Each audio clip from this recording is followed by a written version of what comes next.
ஹல்லேலூயா. கிறிஸ்துவுக்குள் அன்பான தேவ பிள்ளைகளே, மீண்டுமாக யாவரையும் உங்கள் வாழ்த்தி வரவேற்கிறேன். இந்த ஜைன் டிவியின் வழியாக கர்த்தருடைய நாமம் மகிமைப்பட்டு கொண்டிருக்கிறது.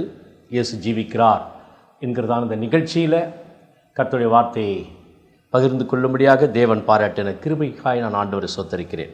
இந்த நாளில் கூட ஒரு அற்புதமான இயேசு கிறிஸ்துவின் சிலுவை பாடுக்கு ஒப்பான ஒரு பலியை குறித்து நாம் பார்க்க போகிறோம்.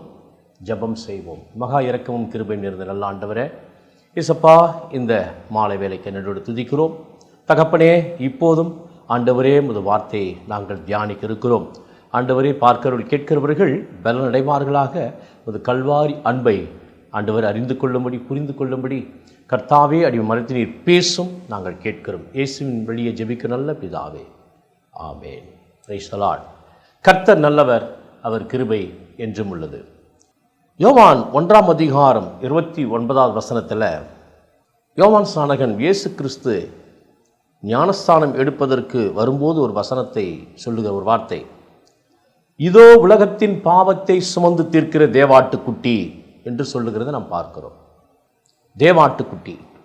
ஏன் அவருக்கு தேவ ஆட்டுக்குட்டி என்று அவர் சொல்லுகிறார் என்று பார்த்தால், ஏற்கனவே பழைய ஏற்பாடு புத்தகங்களிலே தேவன் மனிதர்களுடைய தவறுகளுக்காக, மீறுதலுக்காக, பாவங்களுக்காக மிருகங்களுடைய இரத்தம் சிந்தப்பட வேண்டும் என்கிறதான தேவனுடைய கட்டளையாய் இருந்தது. ஏதேன் தோட்டத்தில் ஆதாம் ஏவாள் பாவம் செய்த பொழுது அவர்கள் மனுஷீகமாக அத்திலைகளை கட்டி அவர்கள் ஒளிந்து கொண்டிருக்கிற வேளையில் கடவுள் பேசுகிறார், ஆதாமே ஏவாள் எங்கே இருக்கிறீர்கள்? தேவன், நாங்கள் தோட்டத்தில் ஒளிந்திருக்கிறோம் என்று சொல்லி. ஏன் நிர்வாணியாக இருக்கிறோம்? யார் உங்களுக்கு நிர்வாணி என்று சொன்னது என்று சொல்லி சொல்லுகிறார். நாம் அறிந்திருக்கிறோம்.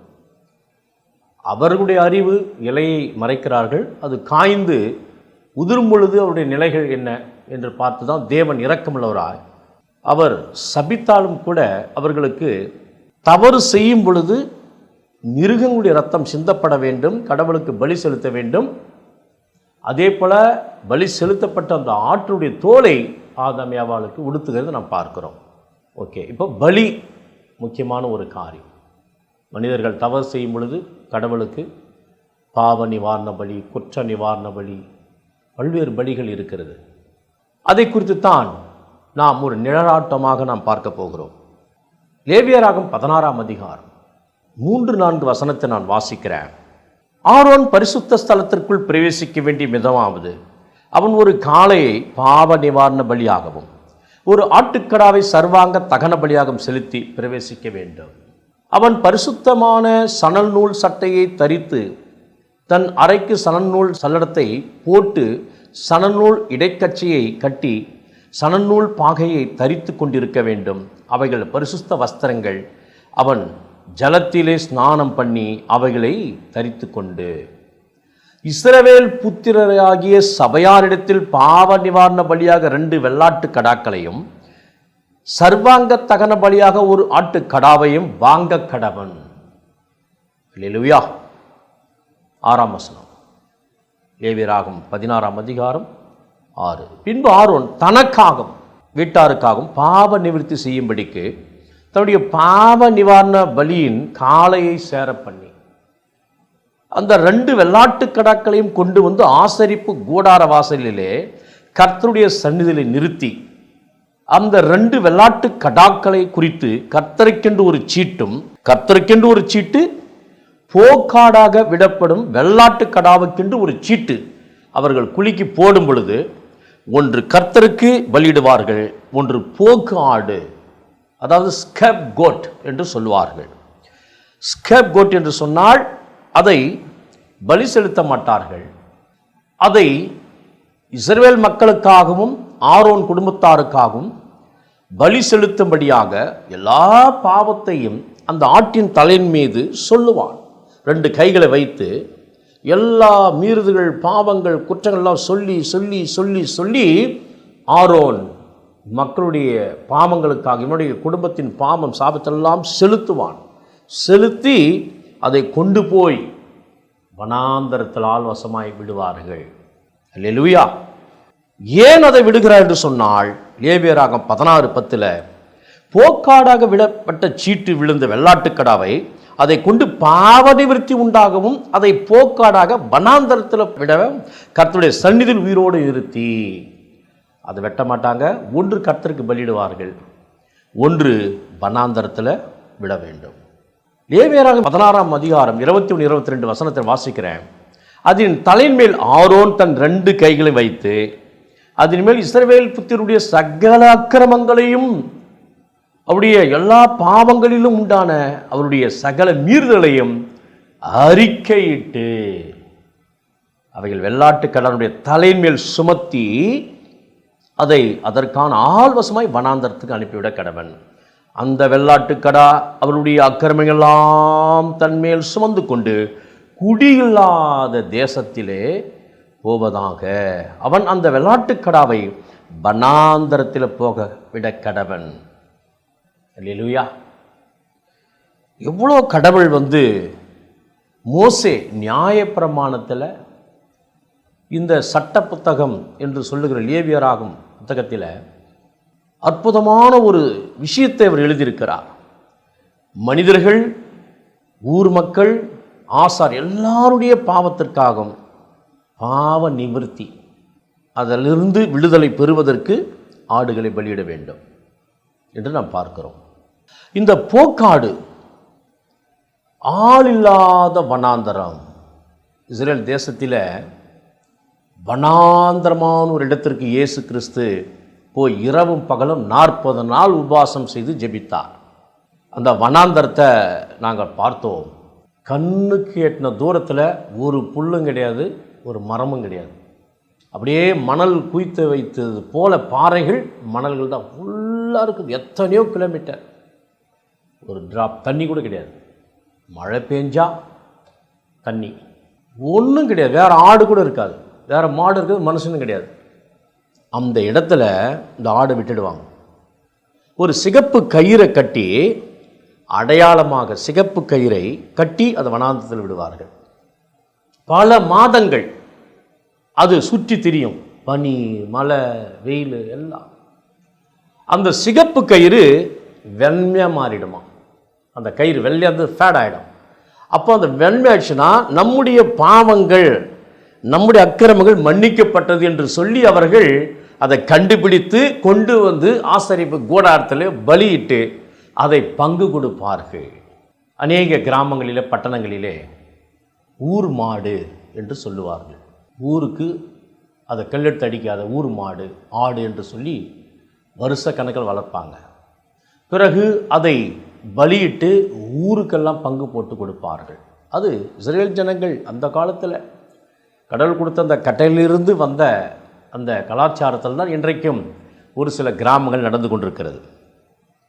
அதே போலதான் இயேசு கிறிஸ்துவும் உலகத்தின் பாவத்தை சுமந்து தீர்க்கிற தேவாட்டுக்குட்டி என்று யோவான் ஸ்நானகன் சொன்னதை, பிதாவாகிய தேவன் அவர் ஞானஸ்நானம் பெற்று பரிசுத்த ஆவியானவராலே வனாந்தரத்திற்கு கொண்டு போகப்பட்டார். இரவும் பகலும் அவர் புசியாமலும் குடியாமலும் 40 நாள் அவர் அங்கே ஜெபம் செய்தார் என்று பார்க்கிறோம். அப்போ உலகத்தின் பாவம் முழுவதையும் இயேசுவின் தலை மீது பிதாவாகிய தேவன் அனுமதித்தார், சுமத்தினார், ஆயத்தப்படுத்தினார். பிறகு நாம் படித்திருக்கிறோம், மத்தேயு 4 அதிகாரத்தில் சோதனைக்காரன் வருகிறான், இயேசுவை பல்வேறு கேள்விகளை கேட்கும்பொழுது அவர் ஜெபத்தினாலே மேற்கொள்ளுகிறார் பார்க்கிறோம். போக்காடு எதற்கு என்று சொன்னால் இயேசுவுக்கு அடையாளமாக இருக்கிறது. அது அனைத்து பாவங்களையும் அக்கிரமங்களையும், மக்களுடைய எல்லா பாவங்களையும் அது சுமந்து வனாந்தரத்தில் திரிந்தது போல இயேசுவும் 40 நாள் வனாந்தரத்தில் எல்லாருடைய பாவத்தினால் எப்படி சுமக்க போவென்று புசியாமல் தன்னை ஆயத்தப்படுத்திக் கொண்டார் என்பதை நாம் பார்க்கிறோம். குறிப்பு: மனிதர்கள் பாவம் செய்தால் மிருகங்களுடைய ரத்தம் சிந்த வேண்டும். இது கடவுளுடைய கட்டளை. அதாவது சில கிராமங்கள் நான் ஏற்கனவே சொன்னேன், அது நிழலாக இருக்கிறது. நிஜத்தை நாம் பார்க்கலாம்.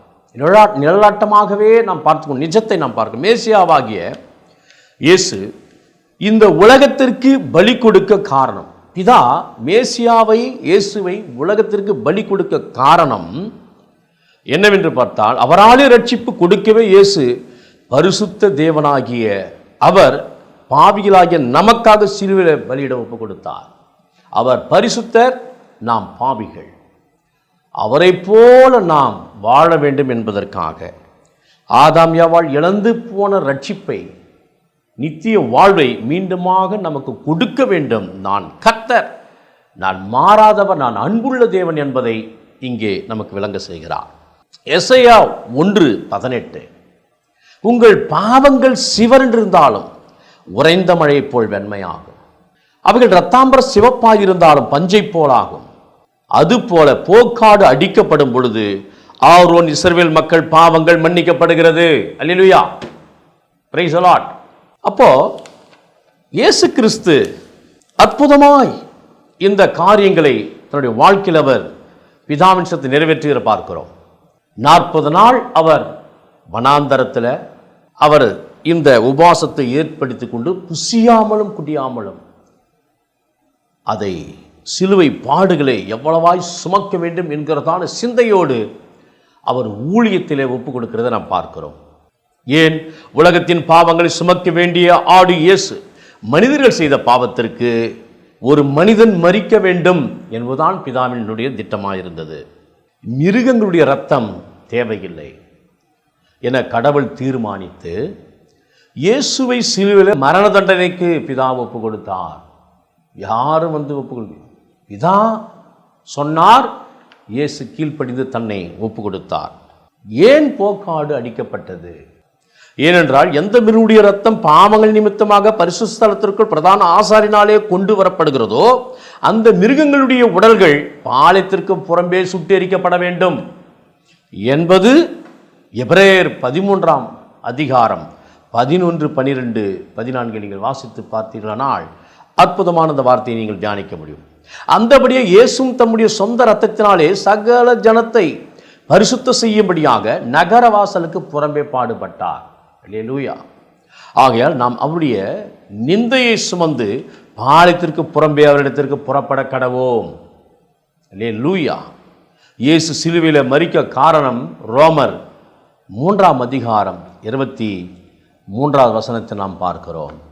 எல்லாரும் பாவம் செய்து தேவ மகிமையற்றவர்களாகி, எல்லாரும் பாவம் செய்து தேவ மகிமையற்றவர்களாகி, அதற்காக தான் இயேசு சிலுவையில் மரிக்கிறார். இலவசமாய் அவருடைய கிருபையினாலே கிறிஸ்து இயேசுவின் மீட்பை கொண்டு நீதிமான்களாக்கப்படுகிறோம். ஆமென், ஹல்லேலூயா. ரோமர் 3:12 பார்க்கின்ற பொழுது, எல்லாரும் வழி தப்பி ஏகமாய் கெட்டு போனார்கள், நன்மை செய்கிறவன் இல்லை, ஒருவனாயிலும் இல்லை. அதனால தான் நன்மை செய்கிற தேவன் நமக்காக அவர் ஒப்பு கொடுத்தார். இலவசம் அவருடைய கிருபையினாலே கிறிஸ்து இயேசுவின் மீட்பை கொண்டு நீதிமான்களாக்கப்படுகிறோம். எல்லாரும் வழி தப்பி ஏகமாய் கெட்டு போனார்கள், நன்மை செய்கிறவனில்லை, ஒருவனாகிலும் இல்லை என்பதை நாம் பார்க்கிறோம்.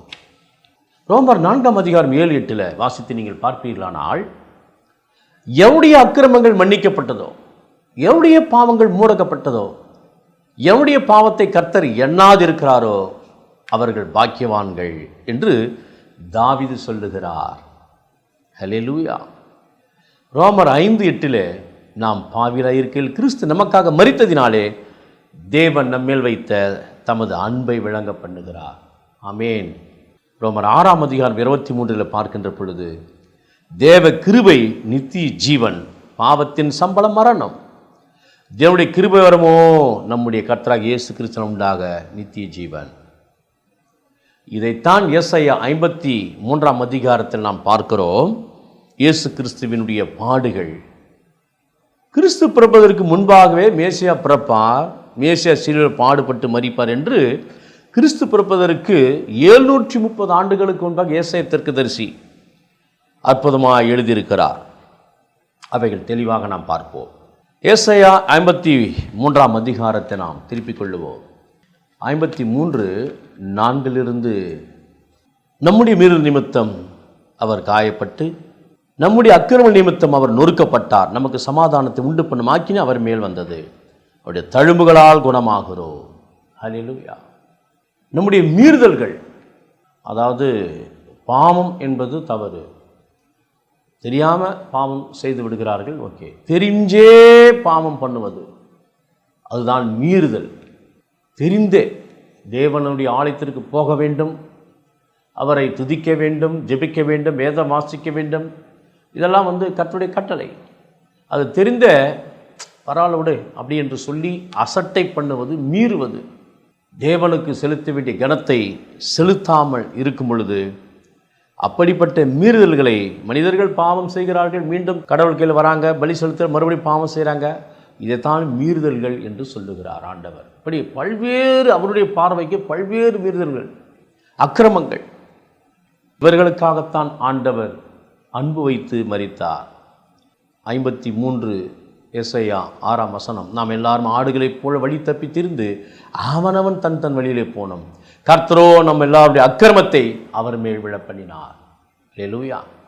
கர்த்தராகிய பிதா மேசியாவாக தன்னுடைய குமாரன் மேலே எல்லாவற்றையும் விழ பண்ணினார். ஐயோ, அந்த மரண தண்டனை அதை நாம் பார்க்கின்ற பொழுது சொல்ல முடியாத வார்த்தைகள், கொடூரமான ஒரு தண்டனையாக இருக்கிறது. கர்த்தரோ அவரை நொறுக்க சித்தமாகி அவரை பாடுகளுக்கு உட்படுத்தினார். பிசாசோ அல்லது மற்ற ஆட்களோ, தேவனே அதற்குண்டான வழிவாசலை அதற்குள்ளாக கொண்டு வருகிறார். பாடுகள் வழியாக சிலுவை மரணத்திற்கு ஒப்பு கொடுக்க வேண்டும் என்பது பிதா. காரணம், மனிதர்களாகிய நம்மை மீட்பதற்காக, ரட்சிப்பதற்காக ஜீவனுள்ள தேவன் கர்த்தரே என்பதை அறிந்து கொள்ளும்படியாக தேவன் இங்கே நமக்காக தன்னுடைய குமாரனை ஒப்பு கொடுக்கிறது நாம் பார்க்கிறோம். அவர் தம்முடைய ஆத்மாவை மரணத்தில் ஊற்றி, தன்னுடைய ஆத்மாவை மரணத்தில் ஊற்றுகிறார். அங்கே கெத்செமனே தோட்டத்தில் அவர் ஜெபிக்கக்கூடிய, இந்த பாத்திரம் நீங்க கூடுமானால் நீங்க கூட செய்யும் பிதாவே என்று சொல்லுகிறார். பாத்திரம் என்பது உலகத்தின் அனைத்து மனுக்குலங்களின் பாவங்கள், சாபங்கள் எல்லாம் அவர் ஏற்றுக்கொள்ளுகிற ஒரு பாத்திரமாயிருக்கிறது. அந்த ஆத்துமாவை மரணத்தில் ஊற்றுகிறார். அக்கிரமக்காரர்கள் ஒருவராக 2 திருடர்கள் மத்தியில், அக்கிரம செய்கைக்காரர்கள், பாவிகள், அவர்கள் மத்தியில் பரிசுத்த தேவன் மேசியாவாக இயேசு சிலுவையில் மரிக்கிறதை நாம் பார்க்கிறோம். அநேகருடைய பாவத்தை தாமே சுமந்து, அநேகர் என்று சொன்னால் அனைத்து உலகத்தில் இருக்கிற எல்லா மக்களும், கிட்டத்தட்ட 700 கோடி மக்கள் என்று சொன்னார்கள் உலகம் முழுவதும். ஒரு ஆளை இப்போது 700-500 கோடி மக்கள் இருக்கிறார்களா? நிச்சயமாக இருப்பார்கள் என்று நினைக்கிறேன். இப்படி எல்லா மக்களுக்காகவும் அநேகருடைய பாவத்தை தாமே சுமந்து அவர் ஒருவரே சுமக்கிறார். ஏன் அப்படி வைக்கிறார் என்று சொன்னால், கடவுள் மனிதனாக அவதரித்தார். மனிதர்கள் செய்த பாவம் மனிதன் மீது சுமத்த வேண்டும். அனைத்து மனுக்குலத்தின் பாவங்களின் சாபங்கள் ஒருவேளை சுமத்தி அதிநிமித்தம் விடுதலை கொடுக்க வேண்டும் என்பது தேவனுடைய திட்டமாயிருந்தது. என்று சொன்னால் தேவதூதர்கள் கீழ்ப்படியவில்லை. கடவுளுக்கு விரோதமாக பரலோகத்தில் கலகம் செய்தார்கள். பெருமையினால பிசாசனுடைய தந்திரங்கள், வியாபாரம், இவெல்லாம் நம்ம எசேக்கியேல், ஏசாயா தீர்க்கதரிசி புத்தகத்தில் எழுதப்பட்டிருக்கு லூசிபர் குறித்து. அப்பொழுதுதான் தேவனோட திட்டம் வைத்து ஒரு மனிதனை உண்டாக்கலாம் அப்படின்னு சொல்லிட்டு மனுஷனை உண்டாக்கும் பொழுது பிசாசு என்னை நீங்கள் வணங்க வேண்டும் என்று சொல்லி தன்னை வணங்கும்படியாக மனுஷீக சிந்தையை கொடுத்து ஆதாம் ஏவாளை தேவனிடத்திலிருந்து பிரித்து விட்டான். அப்போது கடவுள் ஒரு மனிதனை, தூதர்களை விட நம்ம சற்று சிறியவர்களாக இருக்கிறோம், ஒரு சாதாரண மனிதனை கொண்டு பிசாசை அடிக்க வேண்டும், அதுதான் அவனுக்கு சரியான ஒரு காரியமாக இருக்குன்னு சொல்லி, இது மறைக்கப்பட்ட ரகசியம்.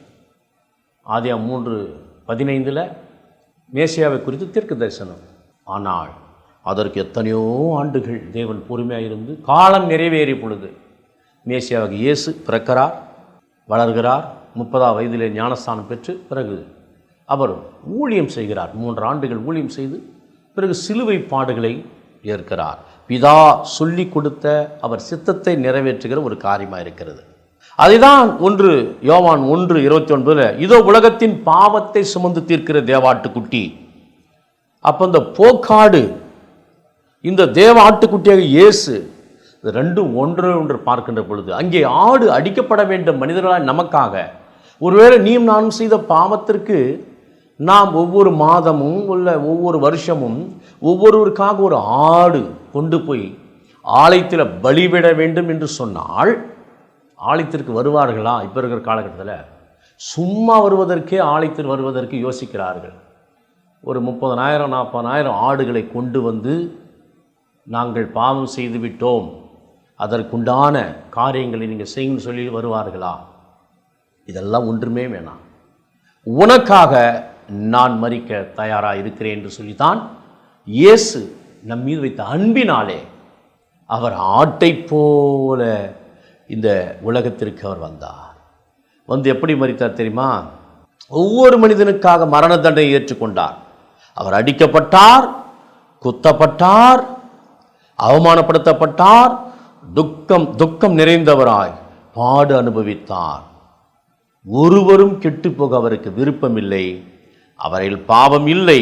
நமக்காக பரிசுத்தராகிய இயேசு பாவமானார், மரணத்தை ஜெயித்தார். பிதாவானவர் மரித்த இயேசுவை 3ஆம் நாள் உயிரோடு எழுப்புகிறார், நம்மையும் உயிரோடு எழுப்புவார் என்பதுதான் இன்றைக்கு நாம் அறிந்து கொள்ளுகிறோம். இன்னும் தெளிவாக பார்க்க வேண்டும் என்று சொன்னால், நாம் எல்லாரும் ஆடுகளைப் போல வழி தப்பித்திருந்து அவனவன் தன் வழியிலே போனோம். கர்த்தரோ நம்ம எல்லாருடைய அக்கிரமத்தை அவர் மேல் விழப்பண்ணினார். அவர் நெருக்கப்பட்டும் ஒடுக்கப்பட்டும் இருந்தார், ஆனாலும் தம்முடைய வாயை அவர் திறக்கவில்லை. அடிக்கப்படும்படி கொண்டு போகப்படுகிற ஒரு ஆட்டுக்குட்டியைப் போல தன்னை மயிர் கத்துகிறவனுக்கு முன்பாக, மயிர் கத்தரிப்பார்கள், ஆடு அமைதிப்படுத்திக் கொண்டிருக்கும், அதை போன்று அவர் என்ன பண்றார்னா தம்முடைய வாயை திறவாதிருந்தார். கர்த்தரோ அவரை நொறுக்க சித்தமாகி அவரை பாடுகள் உட்படுத்தினார். இயேசு கேட்கிறார், இந்த பாத்திரம் நீங்க கூடுமானால் நீங்க கூட செய்யும். ஆனால் பேசவே இல்லை. இமைப்பொழுதில் நான் உன்னை கைவிட்டேன், இரக்கங்கள் நான் உன்னை முடிசூட்டி கொண்டேன் என்று சொல்லி ஆண்டவர் சொல்லுகிறத பார்க்கிறோம். ஏசாயா 54ஆம் அதிகாரம் 7வது வசனத்தை நீங்கள் வாசிப்பீர்களானால், இமைப்பொழுது உன்னை கைவிட்டேன், ஆனாலும் உருக்கமான இரக்கங்களால் உன்னை சேர்த்துக்கொள்வேன். ஏலி ஏலி லாமா சகத்தனி என்று சொல்லி அவர் சத்தமாய் கூப்பிட்டு அவர் ஓங்கி பிசாசுடைய தலையை நசுக்கினார் என்று சொல்லி சரித்திராசிரியர் சொல்லுகிறார். என் தேவனே என் தேவனே ஏன் என்னை கைவிட்டீர்? ஆண்டவர் கூடவே வரார். ஜெபம் பண்ணும் பொழுது தூதர்கள் இருக்கிறார்கள். ஒரு மனிதனாக மரிக்க வேண்டும். மனிதர்கள் செய்த தவறுகளை, அவருடைய பாவங்களை, சாபங்களை, தோஷங்களை தன் மீது ஏற்றுக்கொண்டு நான் அன்புள்ள தேவன் என்பதை இயேசு நிரூபிக்கிறார். தன் சகோதரனுக்காக ஜீவனை கொடுக்கல, அன்பின் மேலான அன்பு வேறு ஒன்றுமில்லை என்று சொல்லி நான் யோவான் சுவிசேஷத்தில் நாம் பார்க்கிறோம். யோவான் 10ஆம் அதிகாரத்தில் இப்படிப்பட்ட ஒரு அன்பு தேவனைத்தான் நாம் ஆராதனை செய்து கொண்டிருக்கிறோம். அன்பானவர்களே, அவர் தம்முடைய ஆத்துமாயை மரணத்தில் ஊற்றி, அக்கிரமக்காரர் ஒருவாங்க எண்ணப்பட்டு அநேகருடைய பாவத்தை தாமே சுமந்து அக்கிரமக்காரர்களுக்காக வேண்டிக் கொண்டது நிமித்தம் அநேகரை அவருக்கு பங்காக கொடுப்பேன். பலவான்களை அவர் தமக்கு கொள்ளையாக பங்கிட்டுக் கொள்வாராம். அல்லேலூயா! என்ன அற்புதமான ஒரு காரியம், என்ன அன்புள்ள தேவன். அதைத்தான் யோவான் 3ஆம் அதிகாரம் 16வது வசனத்தில், தேவன் தம்முடைய ஒரே பேரான குமாரனை விசுவாசிக்கிறவன் எவனோ அவன் கெட்டு போகாமல் நித்திய ஜீவனை அடையும்படிக்கு அவரே தந்தருளி இவ்வளவாய் உலகத்தில் அன்பு கூர்ந்தார். என்ன அற்புதமான ஒரு தேவன்! என்ன எவ்வளோ அழகாக நமக்கு எளிய முறையில் அவர் தமது அன்பை வெளிப்படுத்தியிருக்கிறார். நாம் செய்ய வேண்டிய காரியம், இயேசுவே பாவியாக என்மேல் கிருபையாய் இரங்கும் என்று சொல்லி ஒரு சிறிய ஜெபந்தான் ஏறெடுக்க வேண்டும். அவரை ஏற்றுக்கொண்டவர்கள் எத்தனை பேர்களோ அத்தனை பேர்களும் தேவனுடைய பிள்ளைகளாக அவர் அதிகாரம் கொடுத்திருக்கிறார். அவரை ஏற்றுக்கொண்டு எத்தனை பேர்களோ, எத்தனை ஜாதி மத இன வேறுபாடின்றி எல்லா மக்கள் இயேசுவே என்னையும் ஏற்றுக்கொள்வீரா என்று ஒரு வார்த்தை நீ சொன்னீங்கன்னா, என் மகனே என் மகளே வாருங்கள் என்று சொல்லி கட்டி அணைத்து முத்தமிடுகிற நம் ஆண்டவராகிய இயேசு கிறிஸ்து. அன்பு சகோதரா, உனக்காகத்தான் இயேசு மரித்தார், நமக்காக அவர் மரித்தார். எல்லா மக்களுக்காக அவர் மரித்தார். அவ்வளவாய் உலகத்தில் ஒரு அன்பு கூர்ந்தார். பார்த்தீங்களா? இப்படிப்பட்ட ஒரு அன்பு தேவனைத்தான் நாம் தியானித்து கொண்டிருக்கிறோம். ஏதோ வருஷத்துக்கு ஒரு முறை குட் ஃப்ரைடே அன்னைக்கு மாத்திரம் சிலுவை பாடுகளை நாம் நினைப்பதல்ல. ஒவ்வொரு நாளும் எனது பாவங்களுக்காக, எனது சாபங்களுக்காக, எனது அக்கிரமங்களுக்காக இயேசு மரித்தார். நான் விசுவாசிக்கிறேன், அவருக்காக நான் சாட்சிய ஜீவிப்பேன். அவர் இன்றைக்கும் ஜீவிக்கிறார். அவர் மரித்து அடக்கம் பண்ணப்பட்டு வேத வசனத்தின்படி 3ஆம் நாள் உயிரோடு போவார், அதை எழுந்தார் என்று சொல்லி ரோமர் நாம் பார்க்கிறோம். 1 கொரிந்தியர் 15ஆம் அதிகாரம் 3ஆம் வசனத்தில் அற்புதமான இந்த வசனத்தை நான் வாசிக்கிறேன் பாருங்க. கிறிஸ்துவானவர் வேத வாக்கின்படி நமது பாவங்களுக்காக மரித்து அடக்கம் பண்ணப்பட்டு வேத வாக்கின்படி 3ஆம் நாளில் உயிர்த்தெழுந்து, அல்லேலூயா, பிதாவாகிய தேவன் குமாரனாகிய இயேசு கிறிஸ்துவை மரித்தோரிலிருந்து உயிரோடு எழுப்பினார் என்று உன் இருதயத்தில் விசுவாசித்தால் ரட்சிக்கப்படுவாய். அல்லேலூயா. இவ்வளோ எளிய முறையில் ஆண்டவருக்கு ஆடு பலி செலுத்த தேவையில்லை, மாடு செலுத்த தேவையில்லை. பல லட்சங்கள் ஆகும். ஒவ்வொருத்தருக்கும் ஒரு 5 பேர்னு சொன்னால் 5 பேருக்கும் ஒவ்வொரு ஆடு வெட்டணும்னா என்னாச்சு? அதெல்லாம் வேணாப்பா. நீ விசுவாசத்தால் தேவனுடைய மகிமை காண்பாய். இயேசுவே, பாவியாகிய என் மேல் கிருபையாய் இறங்கும். சாபங்கள் பாவங்கள் எல்லாவற்றையும் மன்னித்து மகனாக ஏற்றுக்கொள்ளும் ஆண்டவரே என்று சொல்லி நீங்கள் இப்பொழுது சொல்வீர்களானால் நிச்சயமாக உங்களுக்கு ஆண்டவர் விடுதலை கொடுக்க அவர் வல்லவராக இருக்கிறார். ரட்சிப்பு கொடுக்க அவர் வல்லவராக இருக்கிறார். அது மாத்திரமல்ல, நித்திய வாழ்வையே அவர் கொடுக்கிறார். கண்களை மூடி நாம் ஜெபம் செய்வோம். கர்த்தர் தாமே இந்த வார்த்தைகளை ஆசீர்வதிப்பாராக. ஹல்லேலூயா. மகா இரக்கமும் கிருபையும் நிறைந்த நல்ல ஆண்டவரே, இயேசுவே, அற்புதமான இந்த நாளிலும் ஒரு வார்த்தையை நாங்கள் தியானித்தோம்.